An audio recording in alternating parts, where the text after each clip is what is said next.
Hello students, आज हम Indian economy की ऑक्यूपेशनल स्ट्रक्चर को स्टडी करेंगे ड्यूरिंग द ब्रिटिश रूल। लेकिन उससे पहले अगर आपको मेरी वीडियोस अच्छी लग रही हैं then please like and subscribe my channel ताकि आपको आने वाली वीडियोस की अपडेट्स मिलती रहें। Will start with the main occupation of Indian economy that was agriculture. हमारी 70 to 75% ऑफ पॉपुलेशन डायरेक्टली या इनडायरेक्टली एग्रीकल्चर के ऊपर डिपेंड करती थी और हमारी एग्रीकल्चर में भी हमारे डिफरेंट रीजन्स में डिस्पैरिटीज पाई जा रही थी। हमारी एग्रीकल्चर बैकवर्ड थी, joint family system, disguised unemployment पाई जाती थी, हमारे खेतों का साइज छोटा था और वो फ्रेगमेंटेड थे, बट स्टिल हमारी मेजॉरिटी पॉपुलेशन एग्रीकल्चर के ऊपर ही डिपेंडेंट थी, एग्रीकल्चर में ही लगी हुई थी। इसके बाद जो सेक्टर आता है दैट इज़ इंडस्ट्रीज़।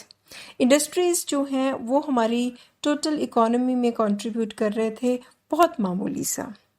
हमारा मैन्युफैक्चरिंग सेक्टर अराउंड 10% और सर्विस सेक्टर 10 to 15% की कंट्रीब्यूशन दे रहा था।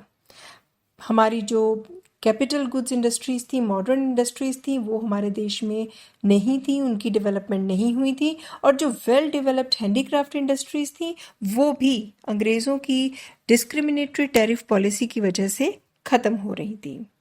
इसके अलावा हमारी जो ग्रोथ हो रही थी that was also unbalanced in the sense कि हमारे कुछ एक ऐसे रीजन्स थे जैसे जहाँ पर एग्रीकल्चर की कंट्रीब्यूशन बहुत कम हो गई थी और मैन्युफैक्चरिंग और सर्विस सेक्टर की कंट्रीब्यूशन बढ़ गई थी, जैसे बॉम्बे है, बंगाल है या मद्रास प्रेसिडेंसी में आज की डिफरेंट स्टेट्स आती हैं जैसे तमिलनाडु, आंध्र प्रदेश, केरला एंड कर्नाटका।